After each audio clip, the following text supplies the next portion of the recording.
The sirens were still screaming when the police burst into the small blue house at the end of Willow Street.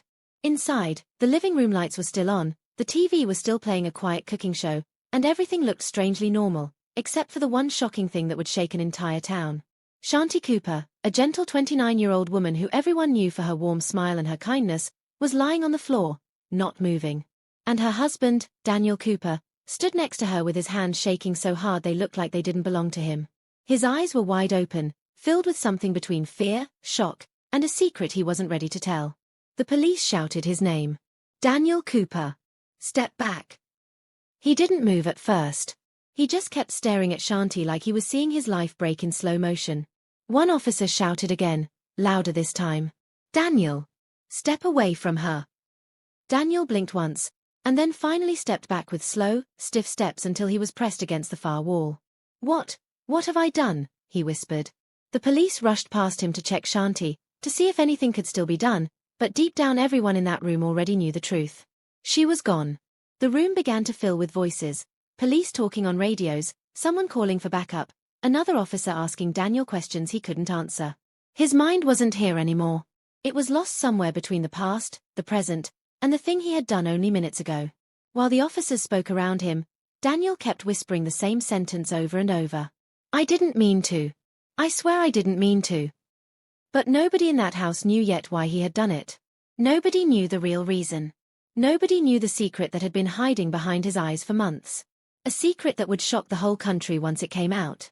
Before Daniel could speak again, an officer stopped him and spoke in a firm voice. Daniel, we need to know what happened here tonight. Daniel swallowed, his throat dry, his voice barely a whisper.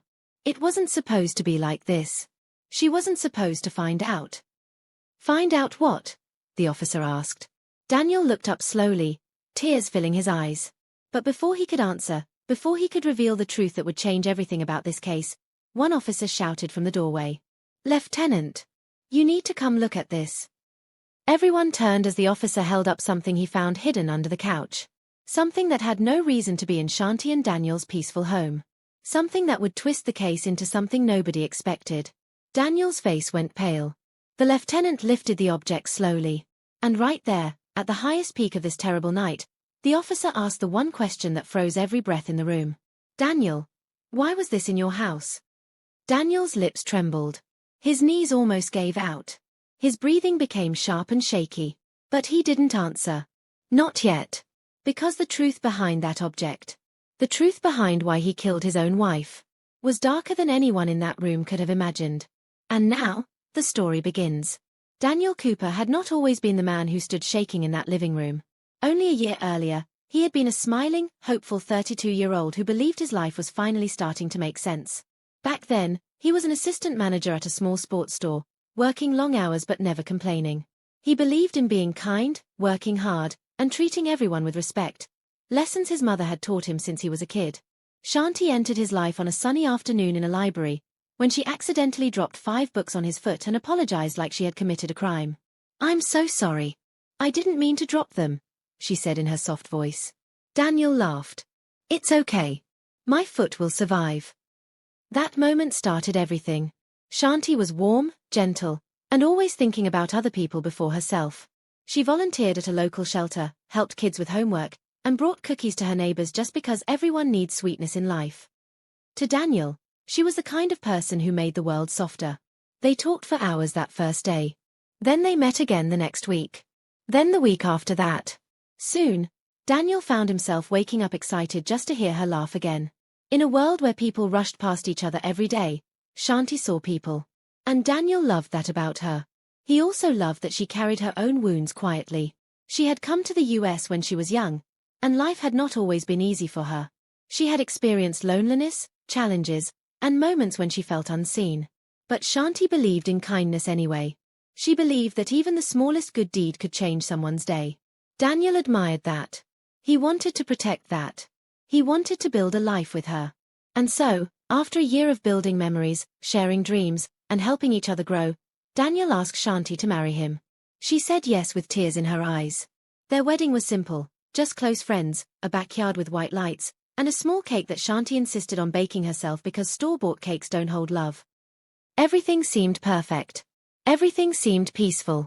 Everything seemed like the beginning of a long, happy life together. But life is not always what it seems.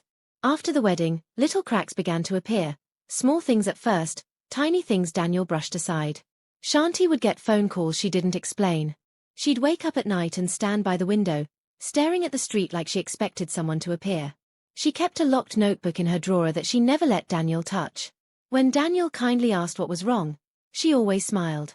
"I'm okay," she'd say. "I'm just thinking." But Daniel could feel it. Something was troubling her. Something was pulling her away from him a little more every day. Still, he wanted to be patient. He wanted to understand. He believed that love meant giving people time and space to open their hearts. But then came the night everything changed. The night something arrived in the mail addressed to Shanti. Something she tried to hide. Something that made her face go pale and her hands shake. And that night, for the first time since he met her, Daniel saw real fear in her eyes. But she refused to tell him why. "Daniel, forget it," she whispered. "Please. For your own good." But he couldn't forget. Because from that moment on, Shanti wasn't just scared. She was terrified. Something was coming for her. Something from her past.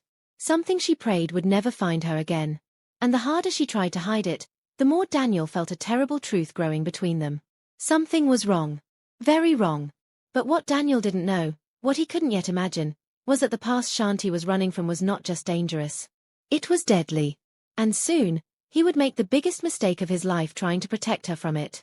One quiet Tuesday evening, 2 months before that terrible night on Willow Street, Daniel came home from work to find Shanti sitting on the couch, hugging her knees, trembling like she had been out in the snow. "Shanti," he asked softly. "What happened?" She didn't answer. Her eyes were fixed on a piece of paper she held in her hands. Daniel walked closer and gently took it from her fingers. He expected a bill, maybe a letter from a friend. But the moment his eyes landed on it, his stomach dropped. Before he could ask a single question, before he could understand what he was looking at, Shanti grabbed the paperback and tore it into pieces. "We need to forget this," she whispered. "We need to pretend it never came." Daniel's chest tightened. "Shanti, what is going on? Please talk to me."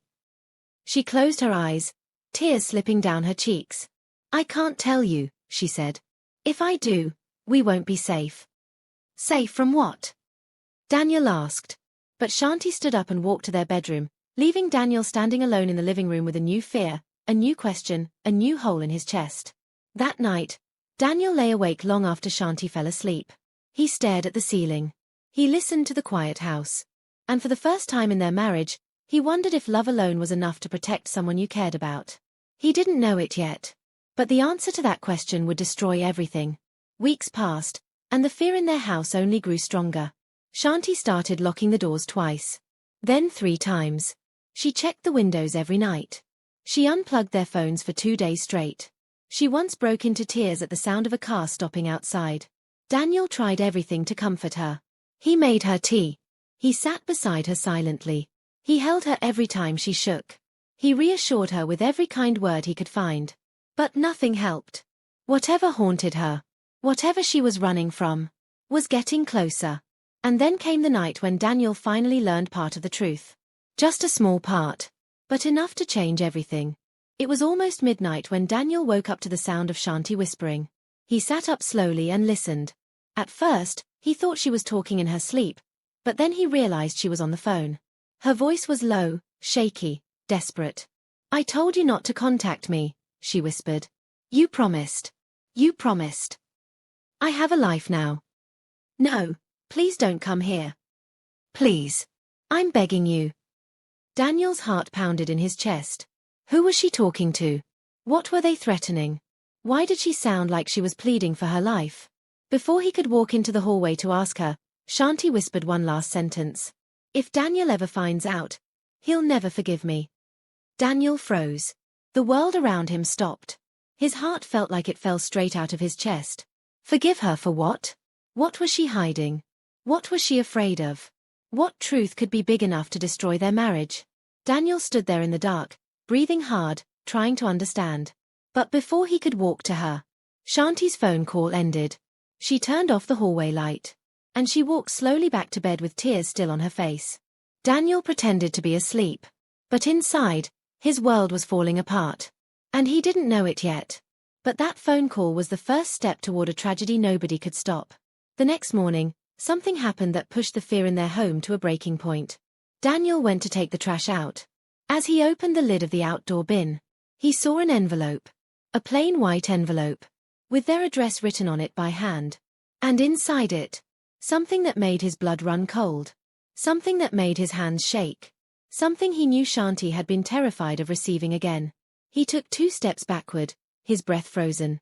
And in that moment, Daniel understood. Someone was watching them. Someone knew where they lived. Someone had found Shanti.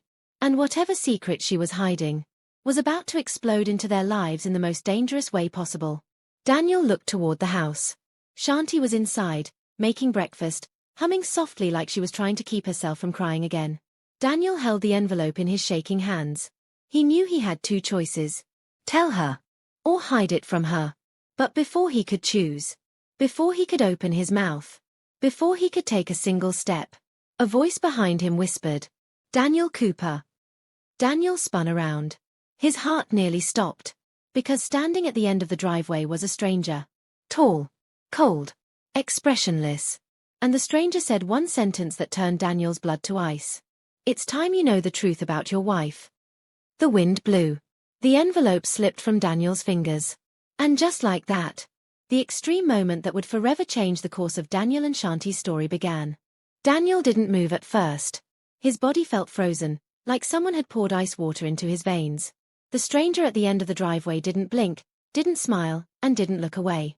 He just stood there, tall and stiff, like he had been waiting for this moment for a very long time. "What did you say?" Daniel finally whispered.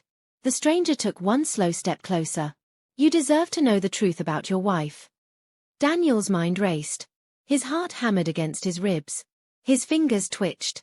The envelope he had dropped earlier lay open on the ground, swaying in the gentle morning breeze. One corner of the paper inside peeked out like it was trying to escape. Daniel stayed completely still. This didn't feel like a normal conversation. It didn't feel safe. It didn't even feel real. "Who are you?" Daniel asked carefully.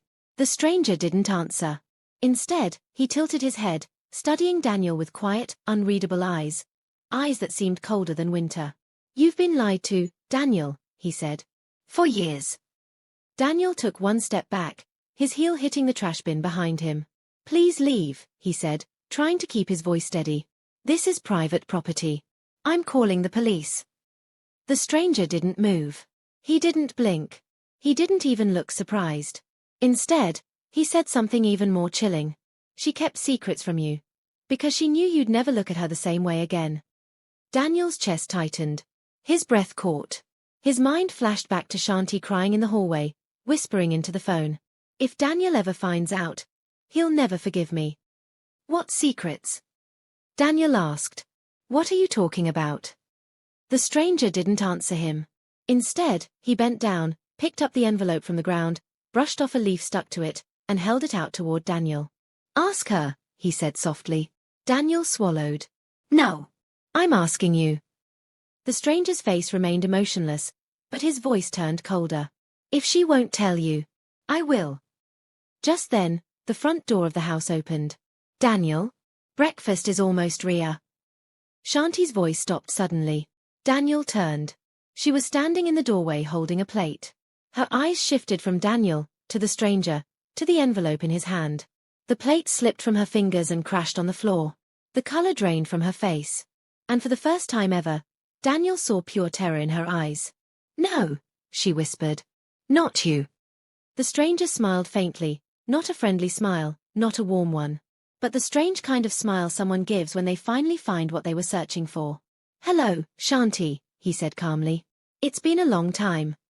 Shanti stumbled backward, grabbing the doorframe with shaking hands. "Daniel!" she cried. "Get inside. Now!" Daniel looked between them, confused and frightened. "What is going on? Who is he?" "Daniel, please." Shanti begged. "Get inside." But before Daniel could move, the stranger turned and walked away. Not quickly. Not fearfully. Just calmly. Like he had delivered the message he came to deliver. He reached the end of the driveway, stopped for a moment, turned his head slightly, and said one final sentence. The past always catches up. Then he disappeared around the corner. Daniel stood there frozen, breathing hard. Shanti rushed to him and grabbed his hand. Inside, she whispered. Please. Before he comes back. Inside the house, Shanti locked the door, checked it twice, then dragged a chair in front of it. She closed the curtains. She checked the windows. Her hands wouldn't stop shaking. Daniel had never seen her like this. Shanti, he said softly. You need to tell me what's going on. She pressed her hands to her face. He found us. I hoped he never would. Who is he? Daniel asked again. Shanti looked at him with wide eyes, full of fear and something else, guilt. I can't tell you, she said. It's not safe. Daniel felt something inside him tighten. You keep saying that, he whispered. But you're my wife. I can't help you if you don't trust me. Shanti closed her eyes, tears forming at the corners. It's not about trust, she whispered. It's about danger. Tell me, Daniel insisted. Shanti shook her head, stepping away from him. I'm trying to protect you, she said. You have no idea what these people can do. What he can do. If he knows you know anything, you're not safe. Daniel's voice rose. And what about you? Are you safe? No, she whispered. But I can handle it. I have to. Daniel felt anger bubbling inside his chest, not anger at her, but at the fear he felt wrapping around them like a tightening rope. Shanti, look at me. She didn't. Shanti, please. Slowly, she turned to him. Who is he? Daniel asked again. What does he want from you? Shanti looked away. I can't tell you yet. I'm sorry. Daniel's jaw tightened. His hands curled into fists at his sides. He felt helpless. Lost. Afraid. Shanti, he whispered. Did you do something? Did you get involved with someone dangerous? Are you in trouble with? No, she cried suddenly. I didn't do anything wrong. Her voice broke. I just made one mistake. One mistake years ago. And I thought I could escape it. Daniel felt a chill run up his spine. What mistake? Shanti stumbled backward until she hit the wall. She slid down to the floor, hugging her knees, crying quietly. I can't tell you, she whispered through tears. Not yet. Daniel knelt beside her. Shanti, I love you. I married you. Whatever it is, we can work through it. You don't understand, she whispered. If you know the truth, everything will fall apart. Daniel touched her hand gently. I'm not leaving you, he said. Shanti looked up at him with red, puffy eyes. You say that now, but you don't know what I've done. Daniel shook his head firmly. I don't care. I choose you. But Shanti pulled her hand away. No. Not this time. You need to promise me something, Daniel. What? He asked. If anything happens, if he comes back, if things get dangerous, you run. Daniel stared at her in disbelief. I'm not running, he said. I'm not leaving you alone. Shanti shook her head, her voice breaking with fear. You have to. Because he won't stop. He never stops. A loud bang hit the side of the house. Shanti screamed. Daniel jumped to his feet. What was that? Another bang echoed, this time on the front door. Shanti grabbed Daniel's arm. His back, she whispered. Daniel's heart raced so fast it felt like it was going to burst. Shanti stood up, shaking violently. Daniel, listen to me, she whispered. You need to hide. I'm not hiding, Daniel said. I'm not leaving you. Shanti shook her head desperately. He's not here to talk. He's here to finish what he started. What do you mean? Before Daniel could finish, a voice shouted from outside. Shanti, open the door. Daniel froze. The voice wasn't calm anymore. It wasn't quiet. It wasn't distant. It was angry. It was loud. It was threatening. Bang! Bang! Bang! The whole door shook on its hinges. Daniel grabbed Shanti's hand. Get to the back door. Now! But Shanti didn't move. Her eyes were fixed on the front door. Daniel, she whispered. I'm so sorry. For what? He asked. For bringing this to your life. For letting him find us. For not telling you the truth. Another bang hit the door, harder this time. The wood cracked. Daniel grabbed his phone and dialed 911. But before the call could connect, a window on the right side of the house smashed open with a violent crash. Shattered glass flew across the living room floor. Daniel pulled Shanti behind him. And there, climbing through the broken window, his shoes crunching on the glass, was the same stranger from the driveway. Only this time, he wasn't calm. He wasn't polite. He wasn't patient. His face was twisted with something dark. Something Daniel had never seen before. He stepped fully into the living room, dust and glass falling from his jacket. And with a voice as cold as winter, he said, "Shanti Cooper, you didn't think you could run forever, did you?" Shanti gasped. Daniel stepped in front of her, shielding her with his body. The stranger stared at him and smiled slowly. "Oh," he said softly. "You must be the husband." Daniel's heart pounded. "Stay away from her," he said boldly. The stranger smirked. "Or what?" Daniel took a shaky step forward. His voice trembled, but his eyes remained steady. "You'll have to go through me." The stranger tilted his head. "Gladly." In one sharp movement, faster than Daniel could react, the stranger reached into his jacket and pulled something out. Daniel's breath caught. Shanti screamed. And the last thing Daniel saw before the world turned upside down was the stranger stepping toward them with something in his hand. Something that glinted dangerously. Something that would change the story forever. Shanti Cooper woke up the next morning with the same uneasy feeling she had fallen asleep with, the kind that sticks to your ribs and won't let go no matter how many times you try to shake it off. The sun shone through the blinds in thin yellow lines, painting stripes across the bedroom floor. Everything looked the same, but nothing felt the same. Not after what happened last night. She kept hearing the loud crash. The yelling. The way her husband Ethan said those words. "I didn't mean for this to happen." She didn't know what he meant. She didn't know what he was hiding. But she knew something was wrong. Terribly wrong. And now, as the morning light filled the room, that truth felt even sharper. She sat up slowly, pressing her hand to her chest to steady her breathing. She wasn't the type to panic easily. She was a calm, gentle woman. Someone who believed that every problem could be solved with patience, kindness, and talking things through. She taught elementary school, for heaven's sake. She spent her days showing little kids how to be brave, how to use their words, how to treat each other with respect. But now she realized something important. You can teach kindness all you want, but you can't always expect to receive it back. She moved quietly across the room, as if the house itself might wake up and scold her. Ethan wasn't beside her. His side of the bed was cold. That scared her even more. She listened for footsteps, breathing, movement, anything, but the house was still. Too still. Shanti slipped on a sweater and walked into the hallway. Every shadow looked longer than usual. Every sound seemed louder. When she reached the living room, her eyes went straight to the thing she was dreading. The bookshelf. The one Ethan knocked over last night. Books were still scattered across the floor. One shelf was bent. A picture frame was cracked down the middle. The glass sparkled like tiny diamonds across the hardwood floor. And right in the center of the mess was something she hadn't seen last night. A smear of something dark.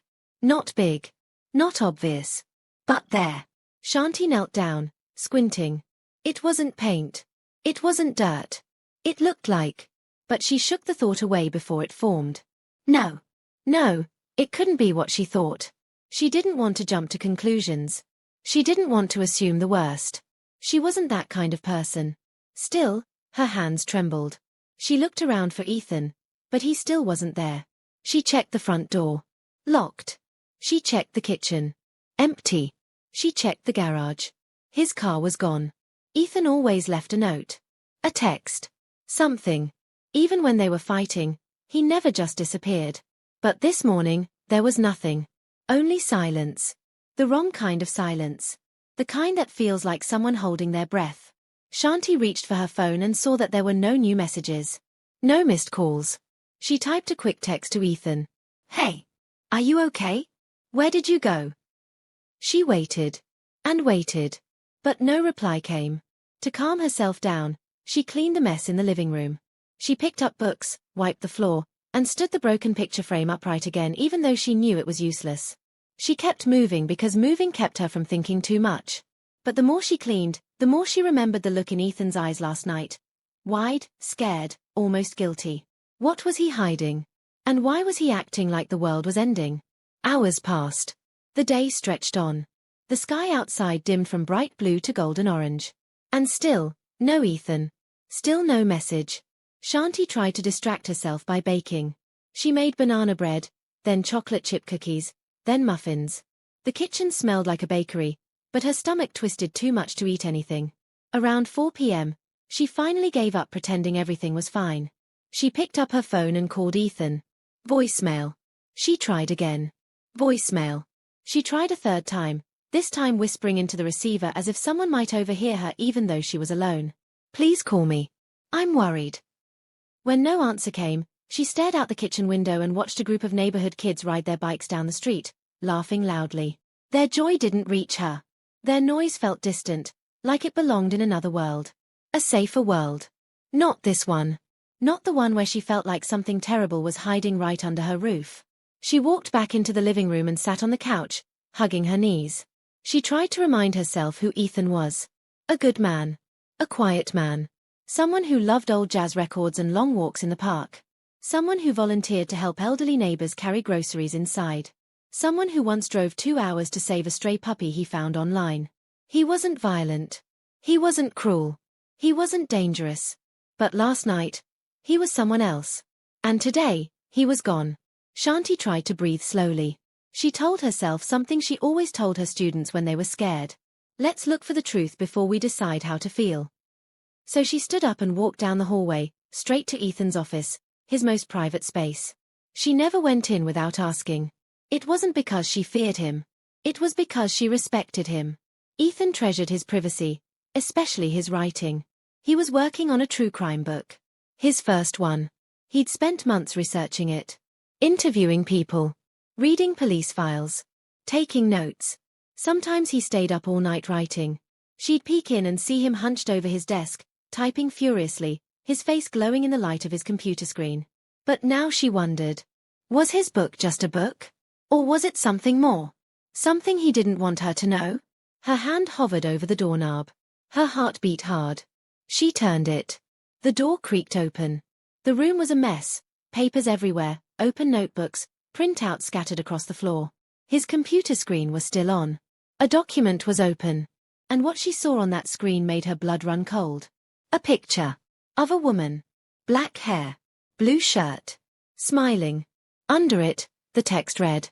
Missing, last seen 3 nights ago. Shanti froze. She didn't recognize the woman.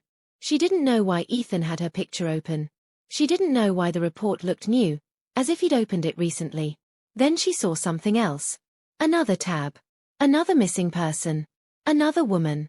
Then a third. And a fourth. Her breath shook. Her stomach twisted. It felt like the floor might drop out from under her. Why did Ethan have all these saved? Why were the cases so recent? Why were there so many? She clicked through the tabs with trembling fingers. Each case felt like a punch in the chest. Women disappearing one by one, each one from areas not too far from where they lived. Was Ethan researching? Or involved? Was this for his book? Or something else entirely? She told herself she was being unreasonable. She told herself to calm down. She told herself that people researching true crime need information. They need details. They need sources. But then she noticed one more thing. Something that shattered the tiny bit of hope she was holding on to. A folder on Ethan's desktop named Truth. That alone didn't scare her. But what was inside did. Videos. Lots of them. All labeled with dates. Shanti clicked one. The screen filled with a shaky image of a street at night. She couldn't tell what she was looking at first. But then the camera moved. She gasped. It was their street. Their neighborhood. Her chest tightened. Her lungs felt too small. Ethan had been filming outside at night. Watching someone. But who? Or worse. Why? She dragged the timeline of the video forward. And that's when she saw it. A figure walked into frame. A woman. The same woman from the missing poster. Shanti's entire body went cold. She paused the video. Stared at the frozen image. Her hands shook so much she had to put the mouse down. What was Ethan doing? Why did he have footage of a missing woman walking down their street? What else did he have? At that moment, Shanti heard something. A noise. A gentle, soft noise. Coming from behind her. She turned slowly. Her heart slammed inside her chest. There, standing in the doorway of the office, was Ethan. Eyes dark. Face unreadable. Hands clenched at his sides. "Shanti," he said quietly, "why are you in here?" She couldn't speak. She couldn't even breathe. She felt like every cell in her body was screaming, telling her to run. Ethan took one step into the room. Then another. And another. He looked at the computer screen. Then he looked at her. "I didn't want you to see this yet," he whispered. Shanti stumbled backward from her chair. "Ethan, what is all this?" His jaw tightened. "I was going to explain, but not like this." "Explain what?" she choked. "That woman," he said. "The one in the video. Shanti, she came to our door. She needed help. I tried to." But before he finished, a loud banging slammed against the front door. Both of them whipped their heads toward the sound. 3 pounding hits. Then a voice. "Police! Open the door!" Shanti's heart nearly stopped. Ethan's face went white. And in that moment, she knew. Whatever was happening was worse than she had imagined. Much worse. And it was only going to get worse from here. The chapter ends with the police forcing entry into the house. And Ethan grabbing Shanti's wrist, whispering, "Don't tell them anything. You don't know the truth yet." The sound of fists pounding on the front door echoed through the house like thunder rolling across a dark sky. Shanti's heart leapt into her throat so fast she thought she might choke on it. Ethan's hand tightened around her wrist. Not enough to hurt her, but enough to say don't move. The police hit the door again, 3 heavy strikes that shook the walls. "Open up! Police department!" Shanti stared at Ethan, her eyes wide, her breathing sharp and shaky. She didn't understand what was happening. She didn't know why the police were here. She didn't know why Ethan was so calm, or why his calmness terrified her even more. "Ethan," she whispered, "why are they here? What did you do?" He swallowed hard. His eyes darted toward the hallway, calculating something she couldn't see. "Shanti," he said quietly, "you have to trust me." "I can't trust anything right now," she whispered back. The pounding on the door came again. Harder this time. "Mr. Cooper. We know you're inside. Open the door now." Shanti felt faint. She grabbed the edge of Ethan's desk to steady herself. Her mind flashed with images, the bookshelf falling, the smear on the floor, the missing woman on the computer screen, the videos, Ethan standing behind her in the office like a shadow waiting to swallow her whole. She didn't know what the truth was anymore. But she knew one thing. Something was terribly wrong. Ethan squeezed her wrist again. "Don't say anything, okay? No matter what they ask." The way he said it made her stomach twist. It wasn't just a warning. It was almost a plea. A desperate plea. Another crash at the door. Then, crack. The wooden frame splintered. Voices shouted. Boots stomped. The door busted open. Shanti's breath caught. 4 officers stormed into the house, weapons drawn, flashlights cutting through the dim hallway like white swords of light. "Hands where we can see them," one officer yelled. "Step forward slowly," another shouted. Ethan lifted his hands immediately, his face blank and unnervingly calm. "I'm not resisting." Shanti's whole body trembled. She raised her hands too, even though nobody had aimed at her yet. Tears burned the corners of her eyes. She didn't want to cry, but fear pushed the tears like someone forcing open a locked door.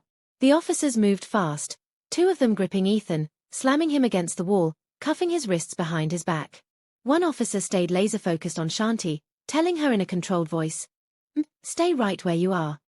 She nodded quickly, her voice caught somewhere deep in her chest, unable to escape. Her legs shook so badly she wasn't sure she could stay standing. "What's going on?" she managed to whisper, her voice thin and cracking. "Why are you doing this?"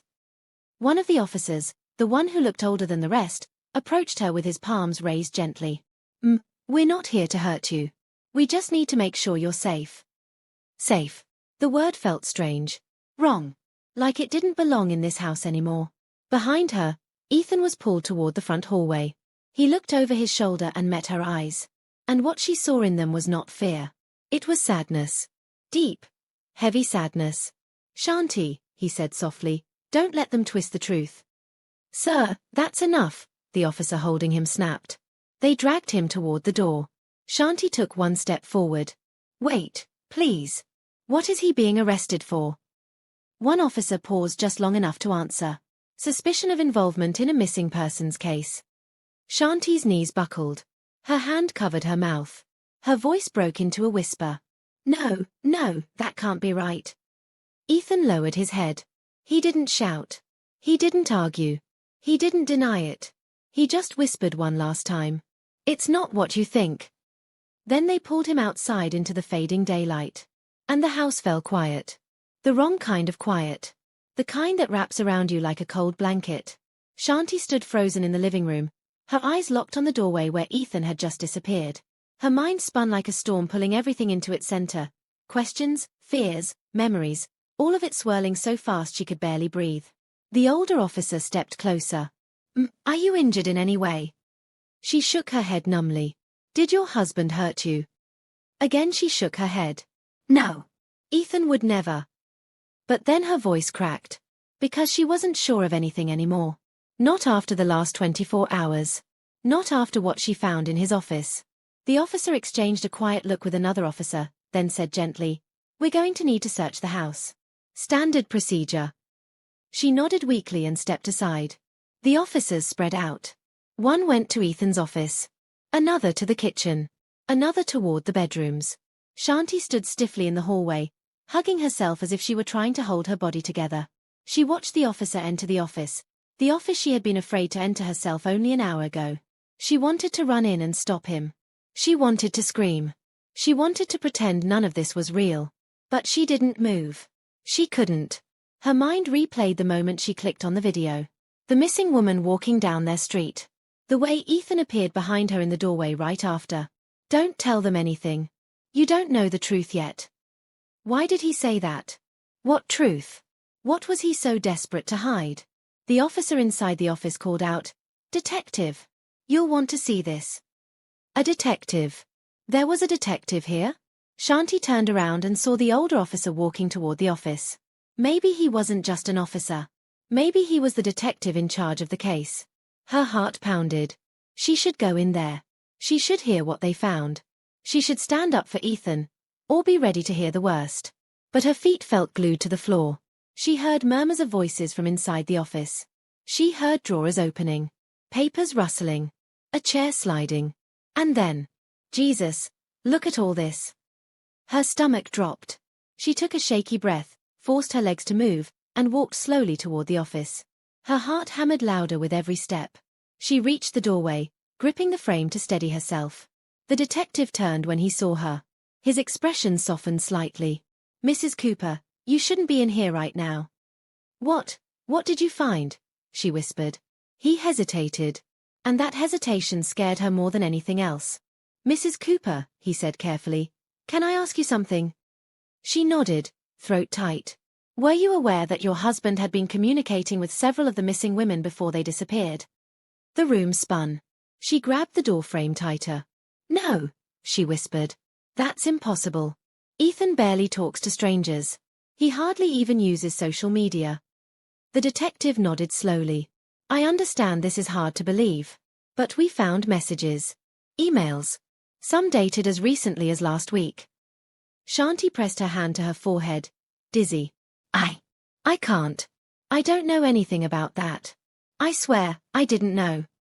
Her voice cracked at the end, and tears spilled down her face. The detective looked at Ethan's computer screen, the one still showing the missing woman, and shook his head. "There's something else," he said quietly. Shanti looked up, her eyes red and terrified. "What else?" He motioned to one of the officers, who handed him a sealed evidence bag. Inside it was a necklace. A simple silver chain, with a tiny heart-shaped charm. Shanti stared at it, confused. "Whose is that?" The detective held it up gently. "It belongs to one of the missing women." Her blood turned to ice. "And we found it," the detective continued, "in a drawer in your husband's desk." Shanti stumbled backward. No, that can't be right. Ethan wouldn't take something from someone. He wouldn't. Her voice shattered again. Her legs gave out. She sank to the floor, shaking violently as tears poured down her cheeks. The detective knelt beside her, speaking softly. "Mrs. Cooper, do you know why your husband would have something like this?" "No," she whispered through trembling breaths. "I don't know anything anymore." Her entire world was breaking in slow motion. Everything she thought she knew about her husband, everything she believed about love and trust and safety, was dissolving right in front of her. The detective stood and looked around the room. "We're not done searching. There could be more. More. More evidence. More secrets. More things she didn't want to know." The officers kept examining the room, their whispered conversations echoing in her ears like ghostly voices. She felt small. Lost. Like a child trapped inside a nightmare with no way out. But then, another officer shouted from down the hall. "Detective! We've got something." The detective rushed out. Shanti forced herself to stand and follow, her heart pounding so loudly she couldn't hear her own footsteps. The officer was kneeling near an air vent in the hallway floor. He held something in his gloved hand. Something dark. Something small. Something wrapped in cloth. The detective crouched beside him. "What is it?" The officer slowly unfolded the cloth. And when he did, Shanti's breath left her body. Inside the cloth was a bloody glove. The detective stared at it, his expression tightening. "Bag it. Now." Shanti backed away, shaking violently. "No, no, where did you find that?" The officer answered without looking at her. "Inside the vent. It was pushed deep inside." Shanti shook her head over and over. "No, that's not. Ethan wouldn't, he." The detective finally turned to her. "Mrs. Cooper," he said softly, "this changes everything." Tears blurred her vision. She felt her soul screaming. "What does that mean?" she whispered, barely able to get the words out. The detective hesitated. Then he said the words that shattered whatever was left of her world. "It means your husband might not only be connected to the missing women." He paused. Then added, "He may be responsible for what happened to them." Shanti's knees buckled again. Her hands flew to her mouth. A small, broken sound escaped her throat. "No, please, no." The detective held up his hand. "We haven't confirmed anything yet. But this is serious." Shanti's mind spiraled. She remembered Ethan's voice. "You don't know the truth yet." What truth? What was he hiding? What was he trying to protect her from? Or was he protecting himself? Before she could process any of it, a scream ripped through the house. Not hers. A scream from one of the officers. Everyone froze. Then the officer shouted again from the basement stairs. "Detective! You need to see this. Now!" Shanti's blood turned to ice. The detective ran. The officers ran. And Shanti, shaking uncontrollably, followed behind them. As they rushed down into the basement, where something even more horrifying waited in the darkness. The basement door groaned open as the detective rushed down the stairs, his flashlight slicing through the heavy darkness. The light beam wobbled slightly, just enough for Shanti to realize the detective was nervous. Detectives didn't get nervous. Not the ones she'd seen on TV.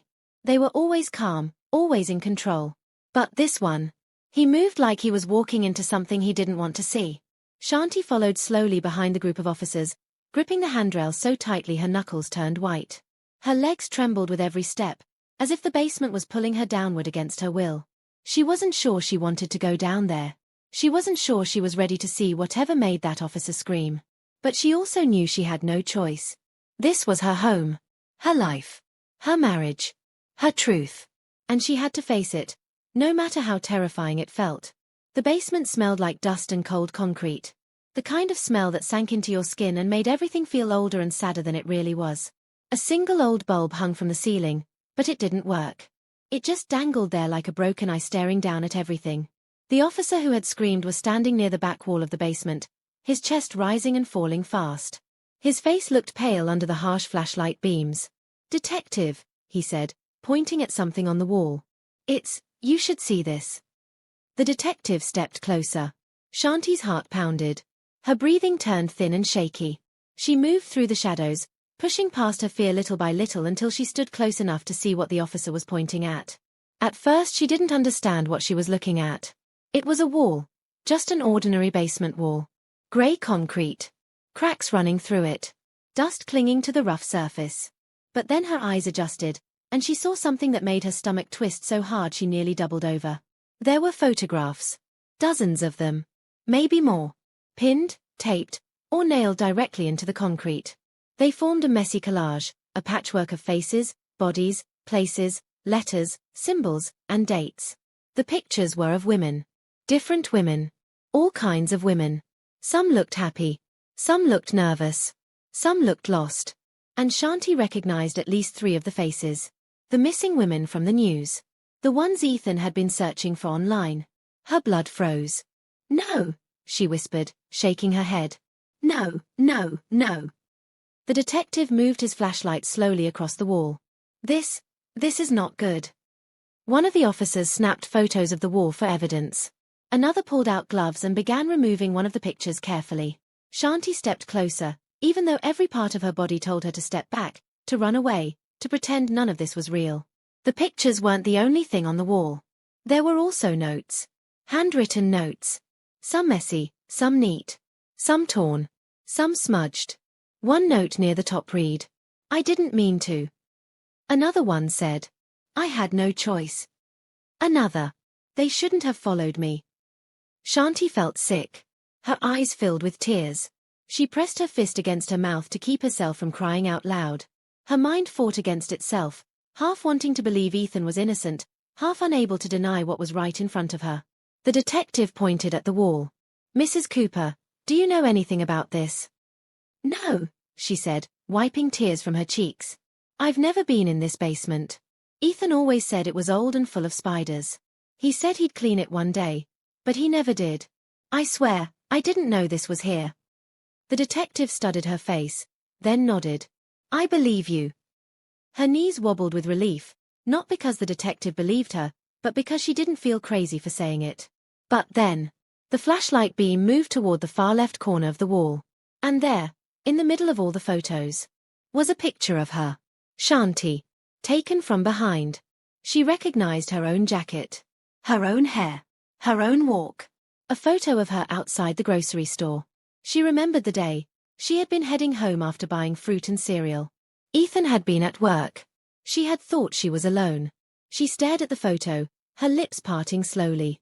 Why would Ethan take a picture of me like this?" she whispered. The detective didn't answer right away. He stepped closer to the wall, studying the photos around hers. There were arrows drawn in black marker. Circles around some faces. Notes scribbled in the margins. He took a deep breath. "Mrs. Cooper," he said quietly, "I need you to prepare yourself. There's something else here." Her heart skipped. What do you mean?" He didn't explain. Instead, he motioned for an officer to bring over a long wooden box sitting under a work table. An officer carried it into the center of the basement and set it on the dusty floor. The detective knelt beside it and slowly opened the lid. Inside were notebooks. Stacked neatly. Organized carefully. Like someone had spent years writing in them. The detective opened the first one. There were dates on every page. Pages filled with writing. Pages filled with names. Pages filled with details about women. Where they lived. Where they worked. When they disappeared. And in some cases, where their bodies were found. Shanti gasped and stumbled back, hitting the wall behind her. Her whole body shook violently as she stared at the notebooks. "No, please, no," she choked out. "Ethan wouldn't do this. He wouldn't hurt anyone. He wouldn't." Her voice broke again. The detective didn't argue. He didn't confirm anything. He didn't say Ethan was guilty. He simply said, "These journals need to be examined. Until then, we won't know for sure." Shanti squeezed her eyes shut. "I don't understand. Why would he have these? What does any of this mean?" The detective closed the notebook. Sometimes people hide sides of themselves even from the people they love. Shanti felt those words hit her like a hammer. Her legs shook. Her arms felt weak. Her head spun painfully. All she could think about was the way Ethan held her hand when they watched movies. The way he kissed her forehead when she was sad. The way he made her laugh even on her worst days. The way he told her she was safe with him. Safe. Was that ever true? Before she could say anything else, one of the officers near the stairs called down. "Detective. We found something else upstairs. Something big." The detective straightened immediately. "What is it?" he shouted back. The officer hesitated. "It's in the backyard," he said. You really need to see this." Shanti's breath caught in her throat. The detective didn't waste a second. He grabbed his flashlight and started up the stairs. The officers followed him. Shanti wiped her tears with her sleeve and forced herself to climb the stairs too. When they reached the backyard door, 2 officers were already outside. They stood near a patch of dirt by the fence, their faces stiff and serious. "What did you find?" the detective asked. One officer pointed at the ground. "We noticed the dirt was disturbed. Freshly turned." The detective frowned. "And?" The officer swallowed. "We started digging a little." Shanti's heart dropped like a stone. "And we found this." He lifted an evidence bag. Inside it was a woman's shoe. Dirty, worn, and splattered with something dark. Shanti's breath hitched. "Oh God, please no." The detective walked closer. "Whose is it?" "We don't know yet," the officer said. "But there's more down there. Something else is buried." Shanti covered her mouth with her hand. Panic shot through her veins like lightning. She stepped back, shaking her head. "No! Stop! Stop digging. Please. This must be a mistake. Someone else could have done this." The officer gave her a sad, sympathetic look. No one else had access to this yard. Tears poured down Shanti's face again. She felt like her whole world was collapsing into the dirt beneath her feet. The detective turned to the officer. "Keep digging. Carefully." They dug deeper. Shanti watched every scoop of dirt fall away. She felt each shovel hit her heart. The world felt slow, heavy, unsteady. Then, the shovel hit something hard. A dull, hollow thud. The officer froze. The detective knelt beside the hole and brushed away the remaining dirt with his gloved hands. Something pale was sticking out of the ground. A shape. A curve. A bone. Shanti's scream ripped through the air. Raw, loud, and heartbreaking. The detective stood, his face grim. "Stop. Don't uncover anything else. Mark this area. We need a forensics team." Shanti stumbled backward, shaking violently. Her vision blurred. Her chest hurt so badly she thought she might faint. "No, no. Ethan, why? Why?" Her voice echoed across the yard. But no one answered. One officer approached her gently. "Mrs. Cooper, you need to sit down." She let him guide her to the patio chair, but her mind drifted far away from her body. She felt numb. Empty. Lost. The detective turned to her. "Mrs. Cooper, I know this is overwhelming. But we can't jump to conclusions yet." "But you think he did it?" she whispered. The detective didn't say yes. He didn't have to. His silence said everything. Shanti buried her face in her hands and sobbed. She didn't care who saw. Her world was breaking, and she couldn't stop it. Couldn't slow it down. Couldn't make sense of it. All she could think of was the man she married. The man she loved. The man she trusted. Was any of it real? A loud voice cut through her thoughts. "Detective!" someone shouted from the side gate. Everyone turned. An officer ran toward them, out of breath, pale, panicked. "We just got word from the station," he gasped. The detective stiffened. "What happened?" The officer swallowed hard, then said, "Ethan Cooper, escaped custody." Shanti froze. The world stopped. "What?" the detective snapped. "How?" He overpowered an officer in the hallway. "He's gone. He's on foot. Units are searching the area." Shanti's heart dropped into her stomach. The detective grabbed his radio and barked orders. Officers scattered in every direction. Shanti sat frozen, her eyes wide with terror. Because she suddenly realized something. Ethan wasn't just missing from police custody. He knew the house. He knew the holes in the fences. He knew the woods behind the yard. He knew every hiding spot within miles. And worst of all, he knew she was home. Alone. She looked at the detective, her voice trembling like a breaking branch. "Detective, if he escaped." She swallowed hard. "Is he coming for me?" The detective didn't answer. He didn't need to. The look in his eyes told her everything she feared. Yes. And he might already be closer than she realized. The moment the truth came out, the entire Cooper house felt different, like the walls themselves were listening, waiting for what would happen next. Detective Harris stood in front of David Cooper, holding the one piece of evidence that destroyed every lie he had tried so hard to protect. It was a plain gray USB drive. Nothing special to look at. But what lived inside it? That was the part no one was ready for. When Harris plugged it into the laptop, The screen lit up with dozens of video files dated over 6 months. Each one was labeled with short notes. Session 1. Her crying again. I think she knows. Must act soon. David sat completely still. His hands were shaking, but he tried to hide it by pressing them between his knees. The first video opened automatically. At first, it looked like a normal home video. Shanti Cooper standing in their living room, hands folded, eyes tired. She looked scared. But even worse, she looked used to being scared. And then David entered the frame. Not yelling. Not hitting her. No, he was calm. Too calm. He spoke to her the way someone talks to a broken clock. Slow. Cold. Detached. Shanti, stop saying you're leaving, David said in the video. You know what happens if you walk out that door. Shanti flinched, not because he moved toward her, but because she believed him. Detective Harris paused the video. David, do you want to tell us what she was afraid of? David kept staring at the table. That's when Harris hit play again. This time, David's voice was even colder. You promised me you'd stay. We had a deal. I fixed your mess, now you fix mine. The camera shook a little, like Shanti was trembling while recording. And just when the video looked like it was about to get worse, the screen cut to black. Everyone in the room let out a breath they didn't know they were holding. But Detective Harris wasn't finished. He clicked the next video. This one was dated just 2 days before Shanti died. The footage showed Shanti packing a small suitcase. Clothes, documents, even an envelope filled with cash. She looked determined. Terrified, but determined. She whispered toward the camera, if something happens to me, it wasn't an accident. Please. Someone tell the truth. David slammed his hand on the table. That's enough. But Detective Harris didn't stop the video. Because the ending was the most important part. Shanti froze when she heard footsteps behind her. She whispered, his home. And the screen turned black again. The room stayed silent for a long time. Too long. Finally, Detective Harris leaned forward.